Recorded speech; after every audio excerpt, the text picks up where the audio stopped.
What's up? So we got another episode of We Got Next. As always, of course, to start off, you could tell we have a new setup here. This is going to be a new area where we're going to be recording.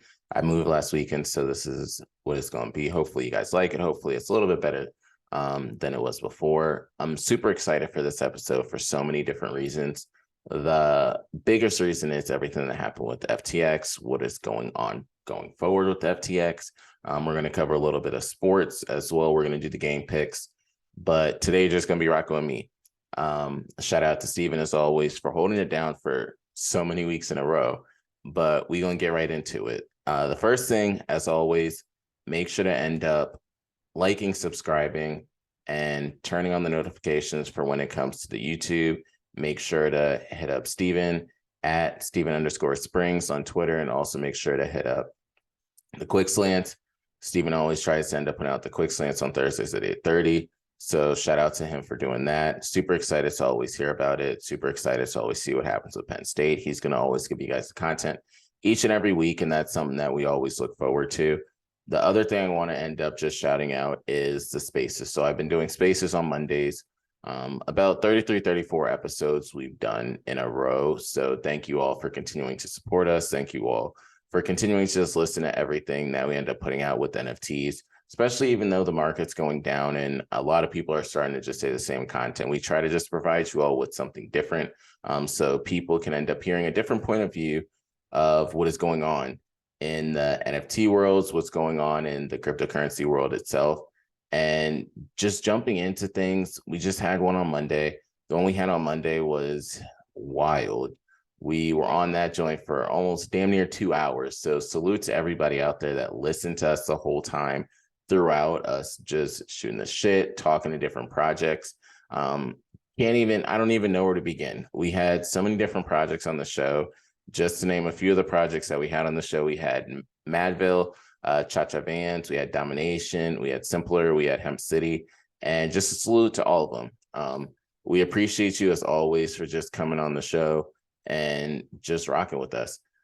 To start it off, we're going to do another one next Monday, so I'm excited for that. We just got to keep the content, give it to you guys, and we'll start to add different things. My other goal is to make sure to give you guys content on what's happening in the cryptocurrency world, so I will start to bring more cryptocurrency guests on the show over on that one too. But just diving into a lot of things that have been going on in the finance and cryptocurrency world, because, of course, that's one half of what you all come to hear and see every single week. The first thing is Elon Musk. So Elon Musk is basically saying that you have to work more hours. I personally don't agree with it. He says you need to work longer hours or leave. Of course, this is according to different sources on Twitter, which Elon Musk is now the owner of Twitter. I feel at times my man is over here acting like a dictator. I'm just going to be, Elon, you're great. Personally, you've done a lot of things, but fam, making them work more hours. Why the hell they got to work more hours? Yo, we supposed to be working 8-hour day, and some people don't even like that for 5 days. I know damn well they're not just working 8 hours a day for 5 days. You got them easily working like 50, 60 hours a week. And I know Elon is a hustler and he's always working all the time, but sheesh, let them take a break at least for once. So that was one thing, just telling you guys about that, because that's been in the news between Elon firing people, Elon bringing some people back. It's always been something here and there. The other thing is Target. So Target's profit declined, and they say it was for multiples of different reasons, whether it was like shoplifting, whether it was the recession that people don't like to necessarily call it a recession. I'm going to call it a recession for you guys. That's what it is right now. And then people start to end up saying it's a recession later on, but they don't like to end up saying it right now. But that's the other part that I'm going to say has played a factor in everything that's happening. So today, at one point, I did notice that the stock did drop 14%, which is a big amount, especially when they say it's a good year if you can end up making 10%. So, and then they say a lot of times ETFs will make you 14, 15% in a year. Well, Target dropped 14% in a day. So there you go with Target. Another thing is that I want to let everyone know. So they do a lot of scare tactics. And when I was checking on like CNBC, you see a lot of the scare tactics that they do, saying this is the lowest it's been in centuries and the lowest it's been all decade and a millennium and all that stuff. All of it is different scare tactics, and people end up just wanting to get out. And it's kind of, think of it this way. So back in the day, or it probably still happens now, they would have Adult Swim. So they would tell all the kids they got to get out the pool, and like the adults can just swim around. It's the same exact thing with this, the adults being able to just swim and end up playing in the pool and gathering everything. And then, all right, y'all can get back in. And then the adults already got all the good spots. Part of it is a lot of the retail investors' own doing, listening to the scare tactics and freaking out and not getting in.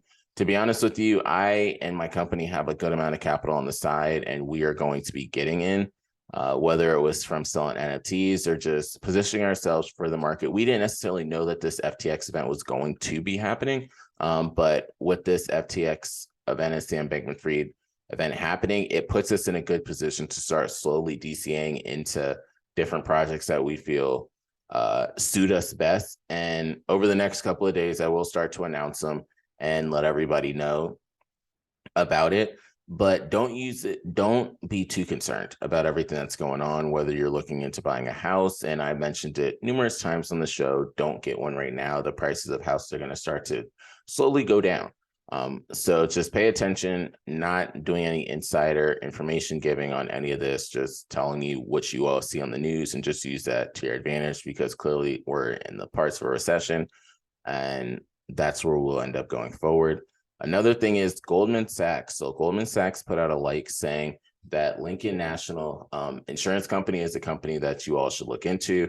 Take that for what it's worth, whether you want to start putting money into it. We're just providing you the information. I personally didn't yet, because I know some of the people behind the scenes probably already started putting money into it. So we'll see what that ends up meaning or what that does as we go forward.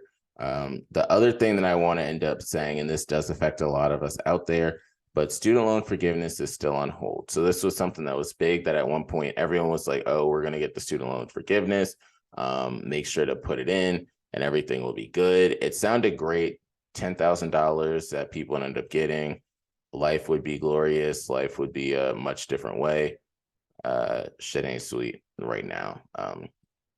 Clearly it's not that way, but we will see. Joe Biden continues to say that this is something he will make sure that does happen. We will get the whole student loan forgiveness. We'll see if it does happen. I hope it does, for the sake of a lot of people, but I know that's just more money that's going to continue to pour into the markets and into the economy. So we'll see how much more money they do give us and how much more money goes into everything. So I'm hopeful. I'm hoping that it does, for the sake of everyone out there, but they figure out a good way to do this so that it's not just more money that's going into the economy and then they blame it back on the regular people. But they did warn us when it was COVID, saying that the stimulus checks were going to affect us down the line, and people didn't necessarily listen to that. So I'll keep you guys posted on that. Just my 2 cents on that one. Other thing, and I'll start to fly through some of these topics.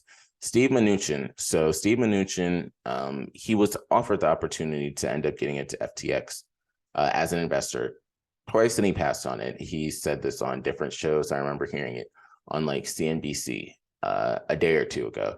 And a lot of people are coming out saying that they went to Sam Bankman-Fried was going to go interview, do his pitch, and he came in a shirt and shorts. And that was a little bit of a red flag for them.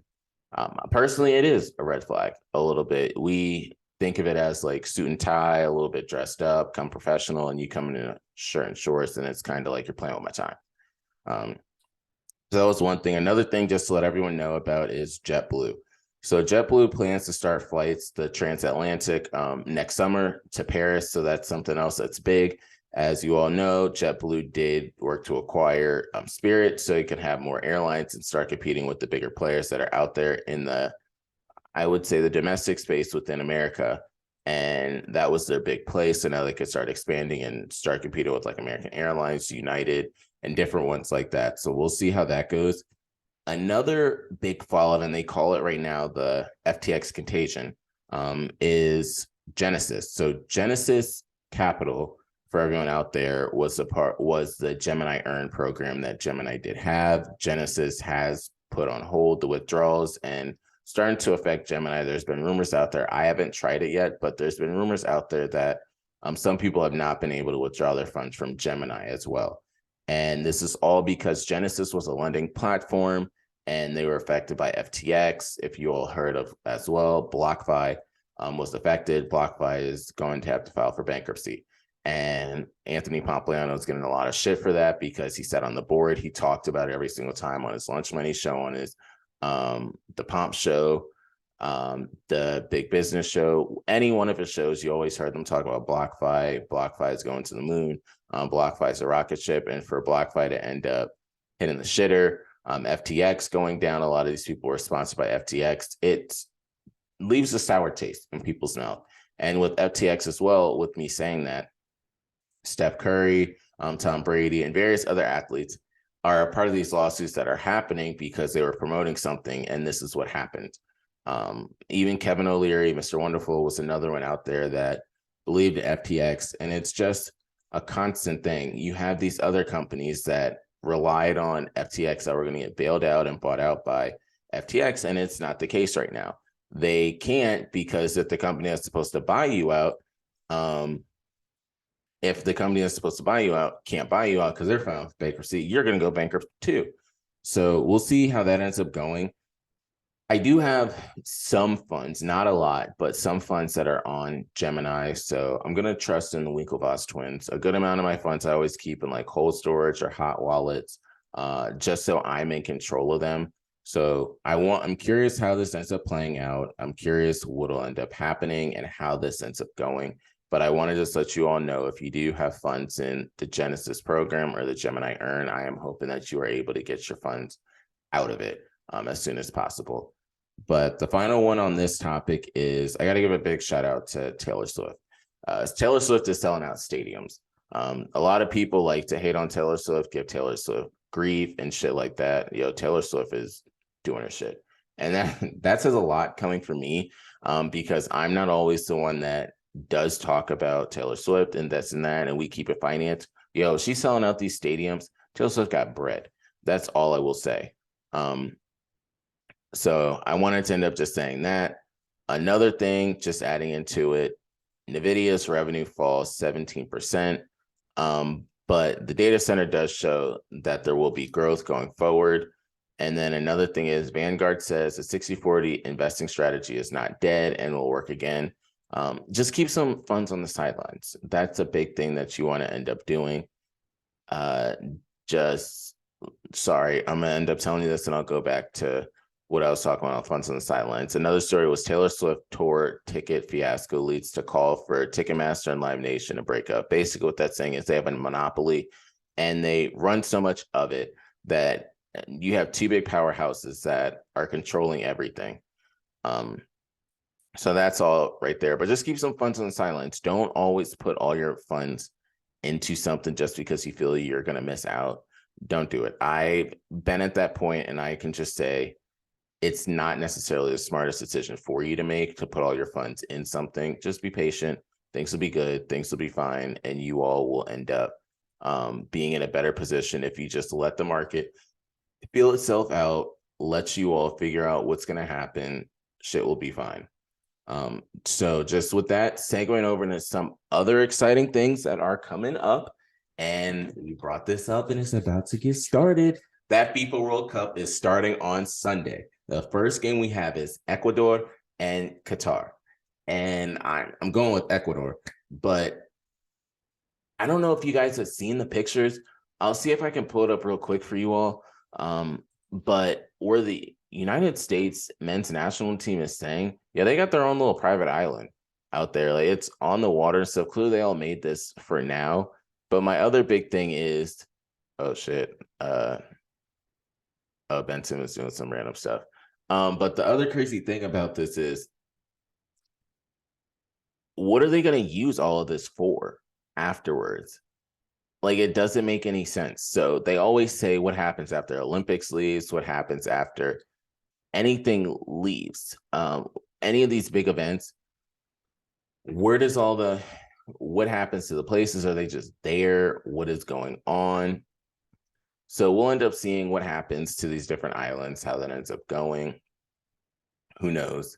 But hopefully they do something with all of that. Hopefully people decide to even want to come back. I don't even know if people are going to want to end up coming back to Qatar or if people are just there. I've seen some of the fan places. They don't look that good to me personally. That's just my 2 cents. Some people might feel different, but I just don't think some of those places, the fan villages or whatever, look good. It didn't even look like a door on the ones I saw. It looked like a flap that you just opened up and just called it a day. But some games that happened. So the Sunday one is Qatar, and we have Ecuador, just of course the starter, the country that's hosting it. I hope it's not that goddamn hot. I know they were saying it's going to be hot. I hope y'all make it out okay. Other games that we have that are going to be happening on Monday, we have England and Iran.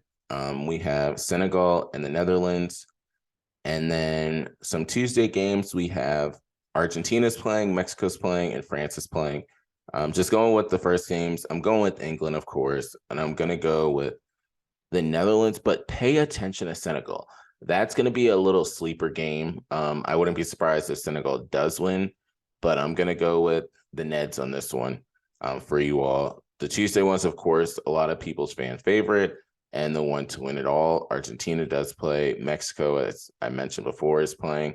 The United States is going to be playing as well. They play Wales during the Monday, Tuesday openers. And then we have France that is playing as well. So those are the big things over there. Just going into the NBA, I'm hoping in like the next week or two, we'll end up talking more about the NBA in terms of our challenge that Steven and I have. But just going into the NBA, it's really tough for everyone to see and figure out what is really going on. Who are the big teams that stand out? I know I've heard some people say that the Cavs are not actually going to make the playoffs because it's early. We'll figure all that out. The Cavs currently are in fourth. The Celtics are 11-3, and they've been on a win streak. The Celtics have won 7 in a row. The Bucks are 10-3. Giannis has missed a couple of games. The Hawks are 9-5. They've won one game. They're 6-4 in the last 10 games. Pay attention to the Wizards. The Wizards have won 4 games in a row. The Heat have won 3 games in a row, and the Pistons have lost 4 in a row. But that's just the Pistons for you. The Cavs have lost 4 in a row. As I mentioned before, going over into the Western Conference. So the Lakers are the second worst team in the West. They're 3-10. In their last 10 games, they've won only 3. That's where the 3 games came from. And then they lost 7. The leader is the Portland Trailblazers at 10-4, and then you have the Nuggets that are 9-4, and the Jazz that are 10-6. It's super early. We've seen the Los Angeles Angels and Anaheim have a good record to start, and then they fell off. Just like the Kings are in 8th place right now. I promise you, when it's all said and done, the Warriors, Spurs, and Lakers are all not going to be down there. One of those 3 are going to be in the playoffs, if not the play-in game. They just have to find their timing, and then they're going to be fine. One thing you can say about the top 10, I'll even go with, they all have a young star that's there that's helping lead this franchise or lead them to where they are currently. Damian Lillard might be on the older side, but then the Nuggets, of course, they have Jokic. They have Jamal Murray, but Jamal Murray is still recovering from his injury. Number 4, we have the Suns. Of course, Devin Booker's there. Luka is at number 5 with the Mavericks. Number 6, you have Ja, who some believe Ja could be the MVP this year. Number 7, we have the Pelicans. Of course, all their youngins that they have there. Daniels was doing good yesterday. I was watching the Grizzlies and the Pelicans. That was a good game to watch. The Pelicans, of course, have Ingram. They have Zion Williamson, and they have their leader that's helping them out, the vet over there, CJ McCollum. Number 8, of course, you have the Kings, and you know who they have. They have De'Aaron Fox, Keegan Murray, and then they do have Sabonis that helps them with that little veteran leadership. Number 9, of course, you have the Clippers. And the Clippers, they have a lot of the middle tier. So like John Wall, who was great. I know a lot of people around my age probably remember the good days of John Wall. But of course, PG-13 is there. Who the hell knows what's happening with Kawhi Leonard, if he's going to play games or not. But when it comes to the playoffs, he's going to be there. Timberwolves are trying to figure out this lineup. Currently, right now, that whole trade doesn't look great. It's crazy enough that the team that was on the other side of the trade, who got all these damn picks, is doing better than both of the teams. Like the Cavs are 8-5, but we have the Jazz at 10-6, and the Timberwolves are 6-8. Timberwolves got Rudy Gobert, and they have a worse record than the Jazz do. And you kind of look at the Jazz as similar to the Seattle Seahawks. You got rid of the different stars that are out there, and then you just have a collective team. So that's the top 10 right there. You at the number 10 spot with the Minnesota Timberwolves, you do have Rudy Gobert that's there. You have Karl-Anthony Towns. You have D'Angelo Russell, and then you have Anthony Edwards. So seeing if they can gel and have this go together, they could be something special. A lot of people are projecting them to end up go far. We will see how this ends up going over there. But so we'll keep you guys posted on how the records end up moving and grooving going into the NFL. And we'll make this quick so I can end up just touching on some things at the end. But with the NFL and game picks, so the first game we had the Titans and the Packers, and all my picks are going to be live. Steven sent me his picks, but they pulled off the W last week. I got the Packers. So Titans and Packers, I have the Packers. Steven has the Titans with the Bears and Falcons. I really do hope that they can finally get a win. They've done so well, but we'll see. And I don't really believe in the Falcons, so I'm going with the Bears. Browns and Bills, I didn't get Steven's pick. I'm going with the Bills. It's supposed to be like 5-6 feet of snow. If that shit really does happen, pay attention if you have anybody in fantasy football on that team or game. It's going to be heavy run.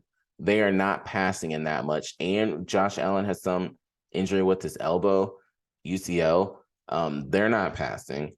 The Browns are not passing. You got Nick Chubb back there, and probably Kareem Hunt will probably do some things, and Dearness Johnson. They're not passing. So Jacoby Brissett, just take the game off.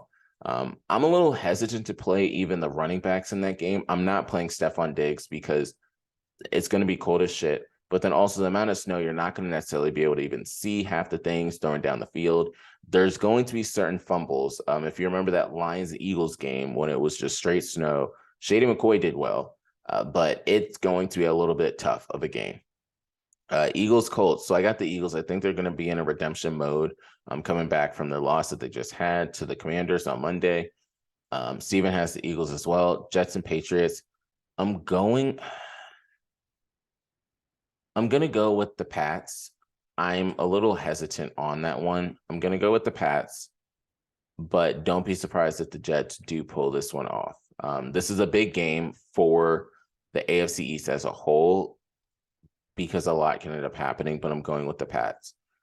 The next one we have the Rams and the Saints. I don't believe in the Rams right now, but I also don't believe in the Saints. This is another one of those shit games of who the hell knows what's going to happen. I'll go with the Rams for the simple fact that you got to win sometime. The Saints, they just need to focus on getting a good pick next year. Oh, that's right. They trade their picks away. That's all I got to say for them. Next one, Lions and Giants. I have the Giants in that one. I'm not going to be stupid.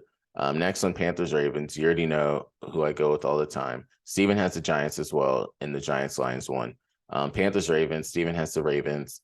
The Commanders, Texans. I'm going with, I don't know why that. Oh, I was going to say I definitely was not picking the Texans. I got the Commanders in that one as well. Steven has the Commanders, so we'll see how that one turns out. Raiders, Broncos, in the words of Steven. Broncos Nation, let's ride. He's going with the Broncos. I have the Raiders. I say this every single goddamn week. The Raiders got to win sometime, and I hope it can be this game. But goddamn, y'all need to find a way to win sooner or later. Next one, Cowboys, Vikings. Steven has the Cowboys. I have the Vikings in that one. Justin Jefferson didn't have a good catch. It's going to be big seeing Justin Jefferson against Diggs, seeing what happens there. And then also on the other side, CeeDee Lamb. So it'll be good to see both of them. Some X factors in the game will be like TJ Hawkinson and Adam Thielen for the Vikings. And then for the Cowboys, Dalton Schultz will play an important role, and probably the running backs for the Cowboys as well. Bengals, Steelers.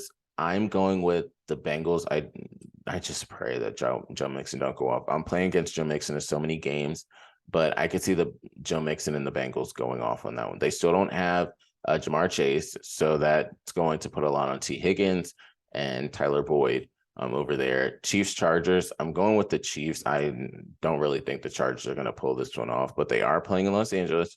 So I got to give them a little bit of credit. Steven has the Chiefs as well. And the final one, the 49ers and Cardinals. The 49ers just look good.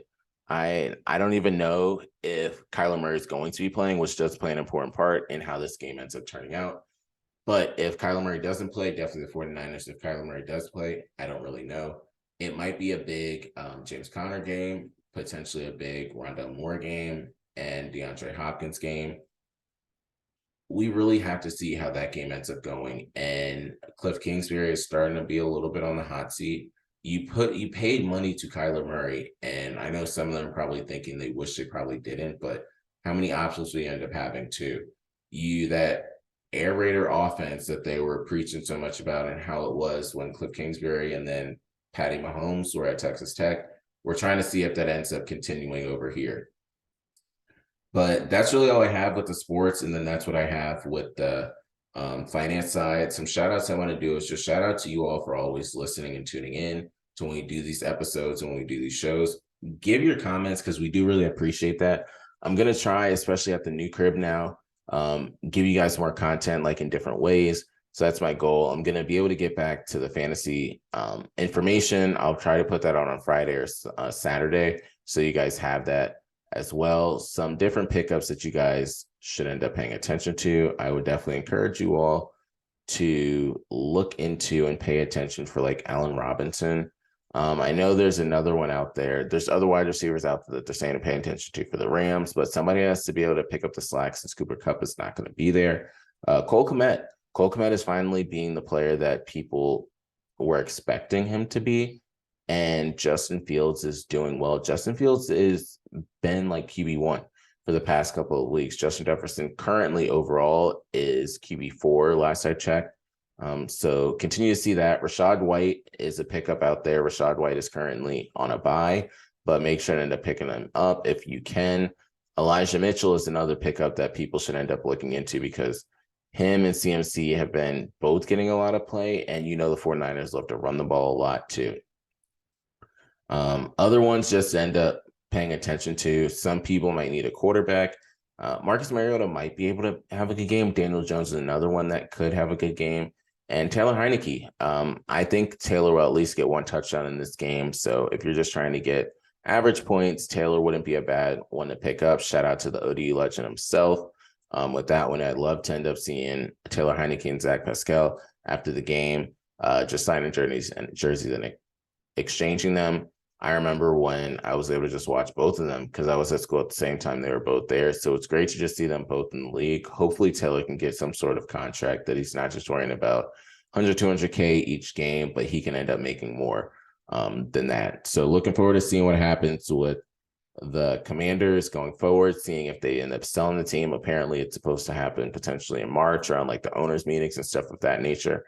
But when it comes to the NFL, when it comes to the NBA, we'll always keep you guys posted.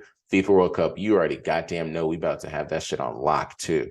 So I'll be able to talk to you guys about that. I'll put out some bets for you guys too. But other than that, I want to say I appreciate you guys as always. Hopefully you love the content we continue to bring you. We appreciate everyone out there. I'll also keep you posted because I've been doing some reaching out to different companies, talking to them. So we might have a couple of announcements coming forward. Other than that, it's Hayes. Appreciate y'all. Continue to support Bitcoin. It's not going away. Bitcoin lives on. Long live Bitcoin. We out.